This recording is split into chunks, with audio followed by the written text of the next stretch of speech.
Assalamualaikum warahmatullahi wabarakatuh. Hari ini saya nak buat ulasan perlawanan di antara Liverpool menentang Bournemouth, yang mana Liverpool menang 9-0.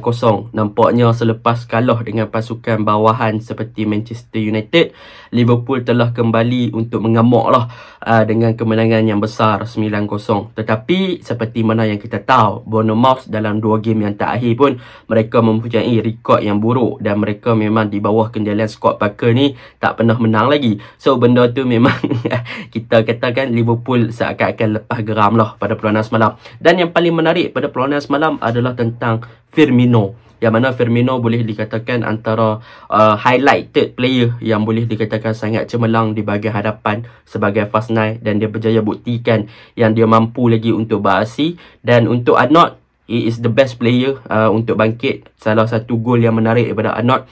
Cumanya untuk game ni Salah boleh saya katakan dari segi performance not bad, dia bermain dengan bagus. Cumanya daripada segi contribution goal and assist dia agak kurang, dan dia miss 2 golden chance yang di hadapan gawang. Saya pun tak pasti apa dah jadi dengan Salah. So saya mengharapkan Salah boleh bangkit lah next game. Mana tahu dia boleh hat-trick, sebab saya nak captainkan dia dalam FPL. Sebab minggu ni saya captainkan Haaland hat-trick. So next game saya nak captainkan Salah pula lah. Sebab kalau Salah ni dia kena kritik sikit, dia akan perform kan. So kita kritik lah Salah ramai-ramai, sebab saya nak captainkan ataupun nak triple captainkan Salah dalam FPL. Okey, tanpa buang masa, mari kita masuk ke dalam ulasan perlawanan lah untuk Liverpool lawan Bournemouth. Okey, perkara yang paling saya suka untuk Liverpool lawan Bournemouth, ataupun positif apa yang saya suka lah tentang Liverpool lawan Bournemouth, yang pertama adalah tentang high pressing yang dilakukan oleh Liverpool. Untuk game ni, Liverpool bermain dengan tempo yang sangat tinggi, intensity game yang sangat bagus. Mereka bermain dengan sangat laju. Daripada segi kecepatan mereka untuk release ball memang sangat okey, memang sangat bagus. Mereka cepat untuk release ball, mereka cepat untuk switch gameplay dan sebagainya. So benda tu sangat bagus, dan high pressing yang dilakukan oleh mereka berjaya untuk menyebabkan Bournemouth tak boleh nak absorb dengan tekanan tersebut. Dan dalam pada masa yang sama, apabila kita bercakap ataupun berbicara tentang high pressing yang dilakukan oleh Liverpool, kita juga kena faham pada perlawanan ni Bournemouth cuba juga untuk bermain dengan counter pressing, ataupun mereka cuba juga untuk melakukan tekanan tinggi ke atas Liverpool. Tetapi apa bezanya Bournemouth punya high pressing dengan Liverpool punya high pressing?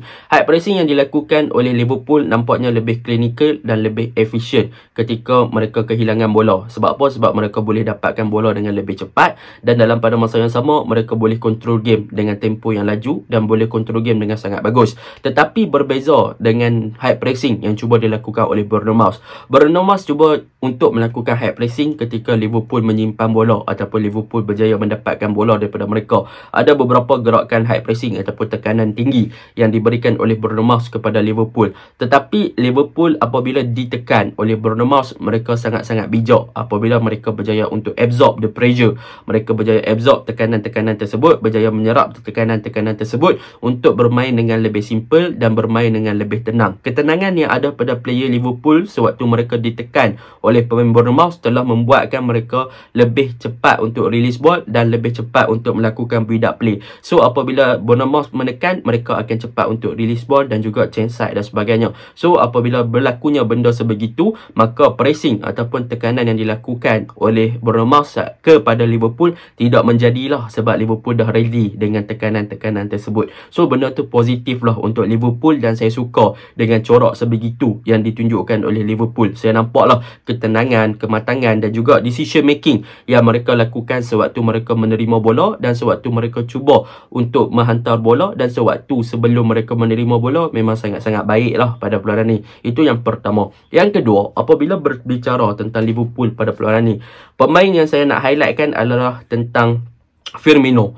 Firmino is back. Untuk perlawanan ni boleh saya katakan di bahagian kanan untuk tempat Salah tu pun dia selalu ada. Di bahagian tengah pun dia selalu ada. Boleh dikatakan Firmino is the best man untuk game ni. Sama ada daripada segi fast nine, sama ada daripada reaction beliau kepada bola, sama ada dia punya awareness dalam padang. He is the best player. Yang mana untuk game ni kita boleh tengok bagaimana Firmino boleh untuk create assist kepada teammate dia, dan dalam pada masa yang sama dia boleh untuk jaringkan gol disebabkan awareness ataupun reaction dia dalam padang tu sangat-sangat cepat. Antaranya gol yang dia boleh dikatakan antara crossing Salah yang reflect, lepas tu Firmino boleh suar kaki je dekat depan gawang goalkeeper. Itu adalah satu contoh awareness ataupun kesedaran pemain dalam padang terhadap bola, itu sangat bagus. Yang mana Firmino boleh baca gerakan tersebut, boleh baca bola kat mana. So benda tu sangat bagus untuk Firmino untuk menjaringkan gol. Dan daripada segi assist untuk Firmino pada perlawanan ni, beliau buat assist yang sangat menarik. Dan dalam pada masa yang sama, saya suka bagaimana beliau attract player-player lain untuk berada dalam kedudukan yang kosong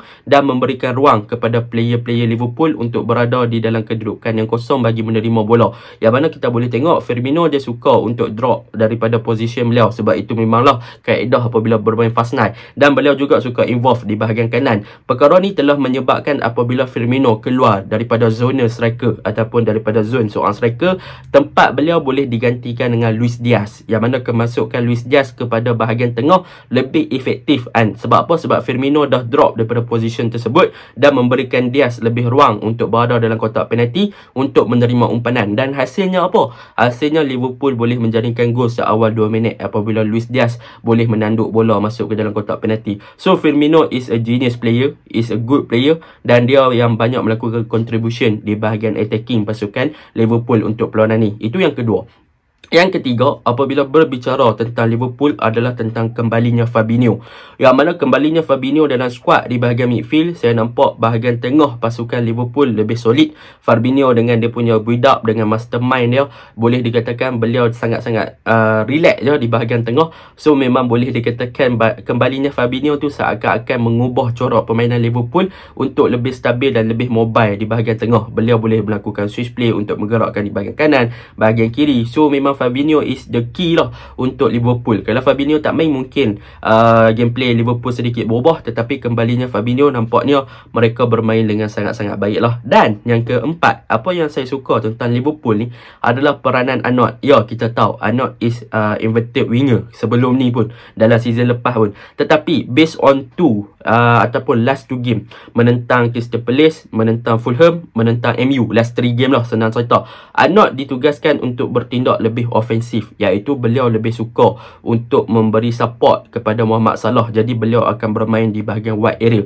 Tetapi dalam game ni, apabila mendapat kritikan yang sangat-sangat, orang kata apa, sangat-sangat padu lah daripada fans-fans bukan Liverpool kan, terutamanya daripada pundi-pundi EPL, yang mereka menyatakan Arnold tak boleh main defend, Arnold kena main midfield dan sebagainya. Jadi apa yang dilakukan oleh Klopp pada perlawanan ni untuk Arnold is different, yang mana apabila Arnold pada perlawanan ni, beliau lebih ditugaskan untuk kembali kepada position beliau sebagai inverted fullback, iaitu beliau lebih kepada masuk kepada bahagian mid dan beliau tidak naik terlalu ofensif di bahagian wide area. Jadi fokus beliau bukannya di bahagian wide area, tetapi sebaliknya di bahagian middle third ataupun di half space lah, di bahagian tengah. So apabila Bournemouth cuba untuk counter ataupun menyerang menggunakan tempat Arnold ada masa untuk cover. Dan daripada sini kita boleh lihat yang sebenarnya Arnold mempunyai kualiti bertahan yang sangat baik sekiranya dia tidak terlalu ofensif dan beliau bertindak dengan baik sebagai inverted fullback. Dan dalam masa yang sama kita boleh lihat Arnold juga sangat balance daripada segi menyerang dan juga dari segi bertahan apabila beliau tidak ditugaskan untuk naik terlalu tinggi. Dan hasilnya apa? Hasilnya dia boleh create game dan juga boleh untuk menjaringkan gol melalui gerakan di bahagian tengah. Jadi memang peranan Arnold tu memang sangat positif lah di sebagai inverted fullback, yang mana beliau masuk ke bahagian tengah, beliau boleh untuk involve dengan gerakan di bahagian tengah, bantu Fabinho sebagai defensive midfielder dan dia boleh cover balik position dia. So bila Arnold main macam ni, dia lebih balance untuk Liverpool dan lebih memberi ruang kepada Liverpool untuk bertindak lebih agresif di bahagian hadapan tanpa merisaukan keadaan kalau kena counter seperti mana game MU, seperti mana game Fulham dan sebagainya. So benda tu memang sangat positif dan tindakan yang bijak daripada Klopp untuk meletakkan Arnold lebih balance di bahagian tengah dan juga bahagian tempat dia untuk pastikan yang Arnold punya space tidak terlalu expose. Itu yang keempat lah. Yang kelima, apabila berbicara tentang Liverpool ni, kita boleh lihat bagaimana di bahagian kanan. Bila Arnold tidak bermain terlalu wide dan tidak bermain terlalu ofensif, siapa yang cover tempat dia? Yang cover tempat dia adalah Elliot. Waktu first half kita boleh tengok Elliot yang akan cover di bahagian sayap kanan, iaitu untuk backup kepada Salah ketika build-up. Jadi benda ni memang satu taktikal yang menarik lah, sebab bahagian tengah Arnold dah masuk dan backup kepada Fabinho, so ada dua midfield. Jadi Elliot boleh bertindak lebih bebas untuk bergerak di bahagian wide untuk backup kepada Salah. So bahagian kanan kalau kena expose pun nak counter pun susah, sebab Arnold ada masa yang cepat untuk recovery benda dia. Dan di second half Carvalho masuk untuk gantikan Elliot untuk berada di bahagian kanan untuk backup kepada Salah. Jadi memang nampak yang posisi Arnold yang sebagai inverted fullback ni telah memberikan satu dimensi yang baru kepada Liverpool untuk lebih balance ketika menyerang dan lebih balance ketika bertahan, menyebabkan boleh saya katakan sekiranya pasukan lain nak main counter lawan dengan Liverpool akan menjadi kesukaran lah, sebab Liverpool dah dapat satu teknik yang bagus untuk mereka punya player seperti Arnold yang mana dikecam ramai sebelum ni. So benda tu memang sangat-sangat positif. Dan yang terakhir, perkara positif tentang Liverpool ni adalah tentang Luis Diaz. Luis Diaz is underrated player lah bagi saya. Benda tu memang sangat-sangat Luis Diaz. 2 gol dia score, 2 gol daripada tandukan. Memang boleh dikatakan he is a simple player. Boleh tukar dia main striker. Percayalah cakap saya, kalau dia main striker saya rasa dia lagi solid daripada dia main winger. Dan yang terakhir, Liverpool semalam semuanya bagus. Set pieces, corner kick dan juga free kick mereka sangat excellent, memang bagus. Mereka berjaya untuk buktikan yang mereka boleh score melalui corner kick lagi. So set pieces mereka bahaya. Mereka ada target man seperti Van Dijk. Van Dijk pun skor pada perlawanan ni untuk menambahkan balik keyakinan dia. So benda tu memang sangat positif lah untuk Liverpool selepas kalah 2-1 menang 9-0. Is the great game, is the great team. So memang next game kita nak tengok lah apa yang boleh jadi kat Liverpool. Dan untuk keseluruhan, apa kelemahan Liverpool? Kelemahan Liverpool macam saya cakap, Salah bukan jadi kelemahan. Salah dia kena kembalikan keyakinan dia untuk jadi lebih better player, sebab miss 2 peluang terhidang. Dan kalau dia berjaya skor tu, bagi saya mungkin siapa kapten FPL okey lah. Tetapi sayang dia hilang 2 peluang terhidang. So benda tu perlu diperbaiki sikit lah. Tapi overall game memang Bournemouth tak boleh buat apa. Memang mereka punya gameplay season ni pun teruk. So Liverpool is another level. Jadi itu je lah. Assalamualaikum.